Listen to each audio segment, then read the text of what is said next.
Hello and welcome to this edition of the Florida Cable Telecommunications Association's Capitol Dateline. I'm Brad Swanson, your host. We're bringing this show to you just a few blocks from the Capitol, and once again, I am joined by Jim Saunders, Executive Editor of the News Service of Florida. Jim, here we are again. How are you? We're good. All right. So we've got a few days until Thanksgiving, but still we've got some business in the Capitol to take care of. It's organizing day tomorrow. What's happening there? Yeah, election's over. The legislature's coming back. An organization session, sort of a ceremonial day. They give speeches, swear in members. But we got a lot of new members coming in. There's 46 new House members and 20 new senators, which is a large number. So there's going to be a lot of excited people around tomorrow. Right. And this really kind of kicks off the actual work that will start going in the 2017 session and even extended into 2018 session. And importantly, both leaders in both chambers drop that word designate from their title. Yeah, exactly. So we're going to have a speaker and a president. I mean, that's where a lot of the focus is right now. It's going to be going forward is the new House Speaker, Richard Corcoran, new Senate President, Joe Negron. They've already put out some rules for their chambers, and they differ on those rules. How so? Well, Speaker Corcoran wants to make some fairly substantial changes that there's rules affecting interactions between legislators and lobbyists. For instance, lobbyists wouldn't be able to text legislators during meetings.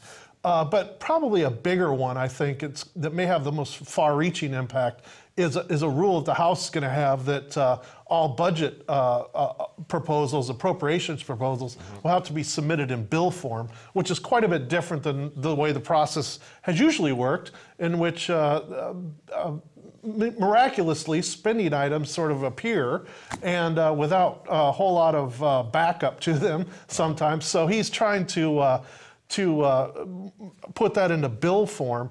The Senate does not have anything like that. So it's going to be really interesting to see once the budget process starts how those two processes come together, because so far the Senate hasn't really shown that they have much appetite for that. And, Senate President Negron is saying he wants to make the budget process more transparent, but that's a pretty big change in the way business has been done around here, probably since the beginning. Well, and that's pretty interesting because you're going to have a new process that heretofore has not been tested, and they're going to be dealing potentially with a budget that's dropping. So. Well, they don't have much extra money. That's there's going to be another revenue estimate on, I believe it's December 12th, or in December, where there's a panel that comes together and tells them exactly how much money they have to play with. But as of right now, they don't look like they have much new revenue to play with.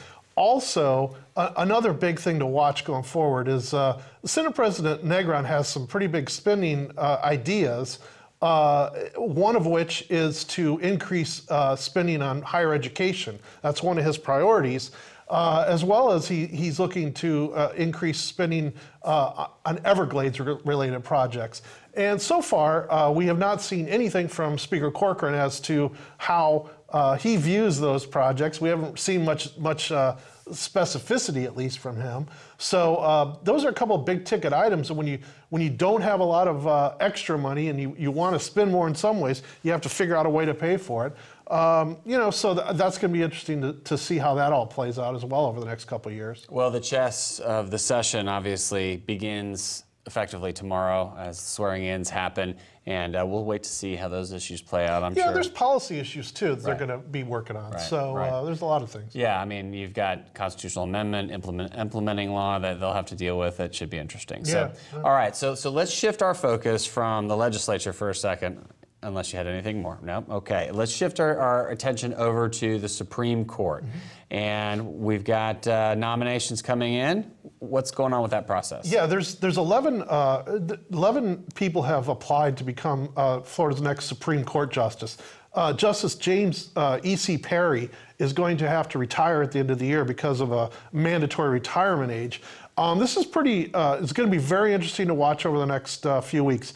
Governor Scott will be able to nominate or pick his first Supreme Court justice since he's been in office. And it's going to be a change because Perry, outgoing Justice Perry, is one of the more liberal members of that court. And you know that Governor Scott is going to name a conservative to the court. So there are 11 applicants who are going to be interviewed next week. And then in the coming weeks, by the end of the year, the governor will choose a replacement for Justice Perry. So there's a lot of focus on it. The Supreme Court over the past several years has been sort of the last bastion for Democrats in this state. Right. The Supreme Court has a liberal majority on a lot of cases, and this will be one of those members will be taken away. There'll still be 4 members on the court who are more liberal than the conservatives, but it's going to narrow it down. So I think there's going to be a lot of attention focused on this in the coming weeks. Well, and they say court appointments, because they last for so long, have the greatest effect on the citizens that they oversee. Well, in Florida, Supreme Court justices can serve till the age of 70, or in Justice Perry's a little bit over that because he finishes out his term. But yeah, I mean, if Governor Scott appoints somebody who's, say, just pick a number, 50, they could be on this court for 20 years. That takes them through succeeding governors as well, which is what we've seen with this liberal majority on the Supreme Court, is that they were Justice Barbara Perriente and Fred Lewis, and were both appointed by Lawton Childs. We're going back to the 90s. And Peggy Quince was a joint appointment of Lawton Childs and Jeb Bush. So we're going back to the 90s on 3 of these appointments who are still on the court. So this is a big deal. The 11 applications have come in from a variety of people. Who are we looking at? Well, here's a few examples. 2 members of the 5th District Court of Appeal, Alan Lawson and Wendy Berger, are applicants. Lawson is the chief judge of the 5th District. Also, another one that's gotten some attention is Brad King, who's the state attorney down in the Ocala circuit. He's based in Ocala, that circuit. Another one that a lot of people in Tallahassee are probably watching is Larry Metz, who is a state representative from down in Lake County. And he has been very involved, particularly in civil justice issues in the House. I think he's pretty well respected in the House, knowledgeable about the law. Obviously he's an attorney from down in Central Florida. So those are a few examples. One part about this pick is that it has to come from the area covered by the 5th District Court of Appeal, which is based in Daytona Beach. It goes in and takes in Orlando, all the way up to St. Augustine, and then all the way over to the west coast by like Citrus County. But it has to come from that region, sort of the middle of the state, as opposed to other places. So in some ways, the pool of applicants is limited by that. Right, right. Well, that's interesting. I mean, we'll have to see how that plays out. And when will we expect well, there's going to be interviews next week by the Judicial Nominating Commission, which then will make recommendations to the governor. And I think they will recommend several to the governor, who then will make the decision. But what we're hearing is that by the end of the year, that new justice is going to be selected, ready to go when Justice Perry leaves the court. A good Christmas present for whoever well, it's a big deal. Gets it is selected. a big deal. Yeah, for sure. Well, let's change our focus a little bit from the courts to the U.S. Supreme Court. Florida, potentially has a Supreme Court justice in the mix and in the discussion. Who is that? Well, it's Charles Kennedy, who's on the Florida Supreme Court, has been mentioned as one of numerous possibilities that President-elect Trump could choose for the U.S. Supreme Court. Now, we don't, sitting here today, we don't know that how viable Kennedy's chances are, but his name has been floated on a list that the Trump folks have put out. Right. Justice Kennedy is very conservative. He's a former member of Congress, which I would think, might lend him some credibility in Washington. I think he's very well respected among conservatives and conservative circles. He's been on the court here, I believe it was 2008, 2009, in that range. He was appointed by Charlie Crist, actually. Right. But he is one who's mentioned.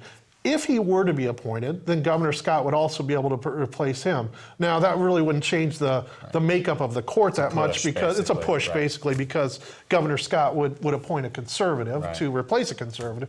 But yeah, he's someone whose name is in the mix, at least, and And like I said, he has Washington experience as well as and Florida experience. Yeah, well, I tell you what, all the appointments and the nominations out of D.C., there's a lot of Florida people in the mix, and this is just one more mixing up potentially in D.C. So, yeah. Well, Jim, thank you so much for your commentary this week. I know it's a light week for Thanksgiving, but we're going to wish you and everybody at your team a happy Thanksgiving, and we'll see you next week. That's all the time we have for today's show. For more news, views, and opinions, go to our website at CapitolDatelineOnline.com or check us out on our Facebook page. And as I've said on this episode before, this is Movember, so save your money for shaving, and then at the end, donate it to your local chapter of the American Cancer Society. Thank you very much, and have a great day.